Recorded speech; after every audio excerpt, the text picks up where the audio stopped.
아르헨티나가 경기의 흐름을 좀처럼 되찾지 못하던 순간 메시는 상상을 뛰어넘는 플레이를 연이어 만들어내며 승부의 흐름을 단숨에 뒤집었습니다.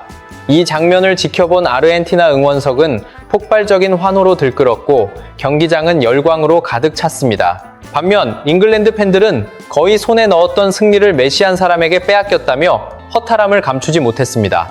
아르헨티나에 패한 것이 아니라 메시 개인에게 무너진 것 같다는 반응까지 나오며 깊은 아쉬움을 드러냈습니다. 이날 메시가 보여준 놀라운 활약을 자세히 살펴보겠습니다. 아르헨티나와 잉글랜드는 7월 16일 오전 4시 미국 조지아주 애틀랜타 스타디움에서 열린 2026 국제축구연맹 북중미 월드컵 4강전에서 맞붙었습니다. 전 세계 축구계는 60년 만에 월드컵 정상에 도전하는 잉글랜드가 메시의 압도적인 경기력을 과연 제어할 수 있을지에 큰 관심을 보냈습니다. 경기에 앞서 열린 공식 기자회견에서 잉글랜드의 토마스 투헬 감독은 메시는 도저히 믿기 어려운 선수이며 언제나 예상하지 못한 방법으로 해결책을 만들어낸다고 말했습니다. 이어 우리는 메시를 상대로 두려워하지 않고 맞서야 하며 그에게 연결되는 패스와 주변 지원을 최대한 차단해야 한다고 강조했습니다. 또한 엘링 혼란을 효과적으로 막아냈던 것처럼 이번에도 해답을 찾을 수 있다고 자신감을 나타냈습니다. 하지만 여러 전문가들은 지난 20년 동안 수많은 팀이 메시를 봉쇄하려 했음에도 단 한 번의 패스와 뛰어난 볼 컨트롤만으로 상대 수비를 허물어왔다고 평가했습니다.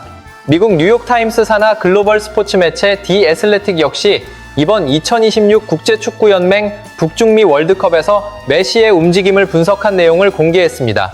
분석에 따르면 메시는 출전 시간 가운데 63%를 걸으며 보냈고 25%는 거의 움직이지 않은 상태였습니다. 또한 8.6%는 조깅을 했고 러닝은 2.8%, 스프린트는 0.1%에 불과했습니다. 이번 대회 필드 플레이어들의 평균 조깅 시간이 23%라는 점을 고려하면 메시의 활동량은 팀 기준으로 매우 낮은 수준이었습니다. 그러나 메시는 많은 활동량 대신 번뜩이는 창의성과 탁월한 결정력으로 이번 대회를 지배하고 있으며 잉글랜드가 그를 막는 일은 결코 쉽지 않은 과제가 될 것이라고 전했습니다. 경기가 시작되자 양 팀은 초반부터 경기 주도권을 차지하기 위해 치열한 중원 싸움을 벌였습니다. 강한 압박을 앞세워 상대가 전진하지 못하도록 공간을 봉쇄하며 팽팽한 흐름을 이어갔습니다. 아르헨티나는 잉글랜드 공격의 중심인 주드 벨링엄을 집중 견제 대상으로 삼았습니다. 경기 내내 벨링엄에게 강한 압박을 가했고 그뿐 아니라 잉글랜드 선수들이 공을 잡을 때마다 과감한 파울로 공격 흐름을 끊었습니다. 때로는 뒤에서 의도적으로 몸싸움을 시도하며 잉글랜드 선수들의 경기 리듬을 무너뜨리려는 플레이도 이어졌습니다. 아르헨티나가 강한 몸싸움과 압박으로 경기를 풀어가자 잉글랜드도 같은 방식으로 맞섰습니다.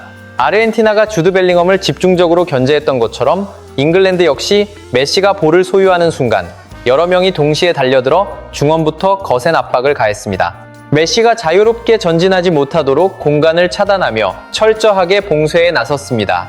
이 과정에서 잉글랜드 선수들도 아르헨티나를 상대로 적극적인 파울을 범하며 맞대응했습니다. 상대에게 당한 만큼 되돌려주겠다는 자세를 보이며 기싸움에서 밀리지 않겠다는 의지를 드러냈습니다. 이처럼 팽팽한 흐름이 이어진 끝에 양 팀은 전반전 동안 끝내 득점을 만들지 못했습니다. 스코어는 0대0으로 유지됐고 승부는 후반전으로 넘어가게 됐습니다. 일부 전문가들은 전반전은 두 팀 모두 상대를 탐색하는 과정에 가까웠다고 평가했습니다. 서로 원하는 결과였던 0대0을 만들어냈지만 후반전에는 경기 양상이 완전히 달라질 것이라고 전망했습니다.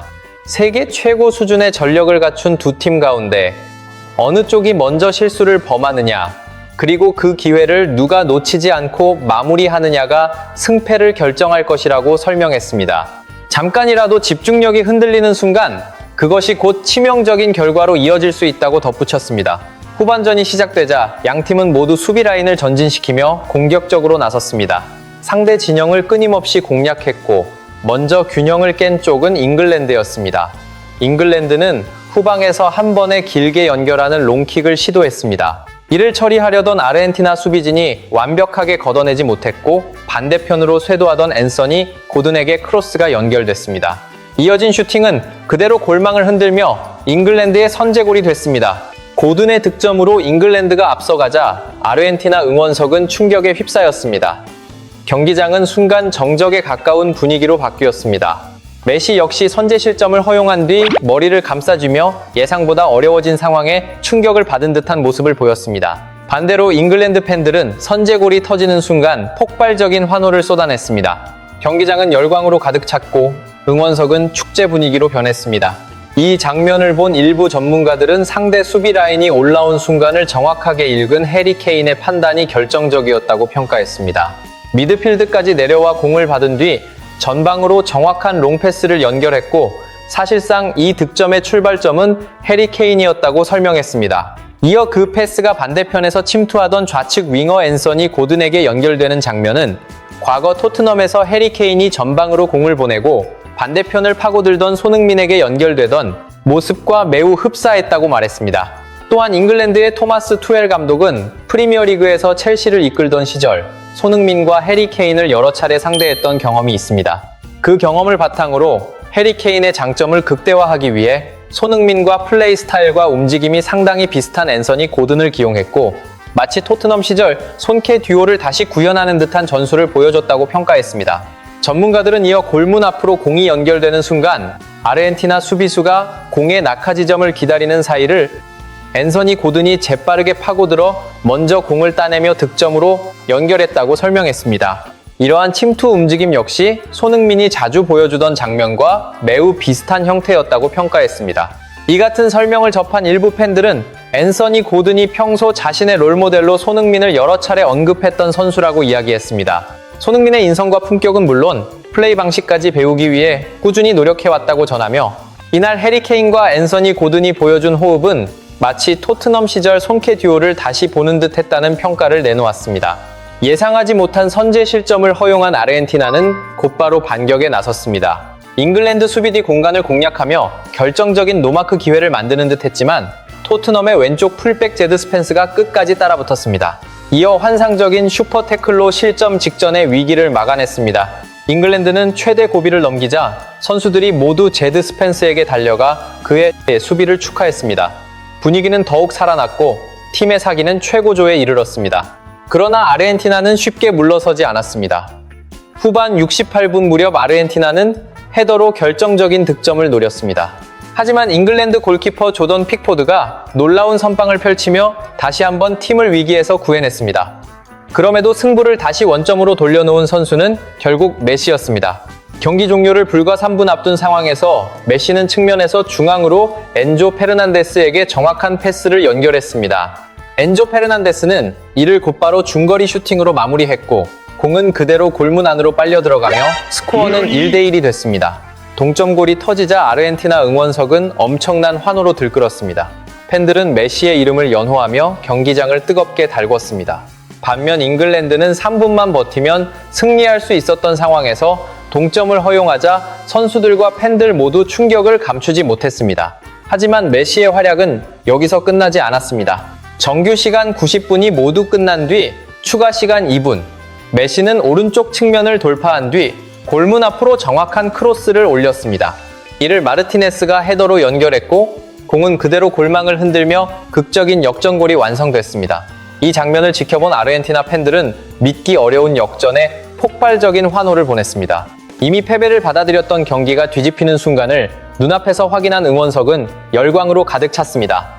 반대로 잉글랜드 응원석은 순식간에 침묵에 휩싸였습니다. 눈앞까지 다가왔던 결승 진출이 무너지는 모습을 바라보며 허탈한 표정을 감추지 못했습니다. 일부 전문가들은 토마스 투엘 감독의 후반전 교체가 결정적인 실수였다고 평가했습니다. 후반 들어 앤서니 고든을 빼고 수비수를 투입하며 수비적인 운영으로 전환한 것이 오히려 경기 흐름을 바꿨다는 것입니다. 고든이 빠지자 해리 케인의 장점도 살아나지 못했고 최전방 공격 자원이 부족해졌습니다. 그 결과 상대 수비는 주드 벨링엄에게 집중할 수 있었고 아르헨티나는 경기 막판 잉글랜드를 일방적으로 몰아붙일 수 있었다고 설명했습니다. 또한 전문가들은 메시에게 단 5분만 주어져도 경기의 흐름을 완전히 뒤집을 수 있다는 사실을 토마스 투엘 감독이 충분히 고려하지 못했다고 평가했습니다. 메시와 엘링 홀란을 같은 기준으로 접근한 것이 전술적인 실패였다고 분석했습니다. 결국 메시는 2개의 어시스트를 기록하며 승부를 뒤집었습니다. 모두가 패배를 예상했던 아르헨티나는 극적인 역전승으로 잉글랜드를 꺾었고 2026 국제축구연맹 북중미 월드컵 결승에 올라 스페인과 우승을 놓고 맞대결을 펼치게 됐습니다. 결승 무대에서 펼쳐질 아르헨티나와 스페인의 마지막 승부가 어떤 결과로 이어질지 관심이 집중되고 있습니다.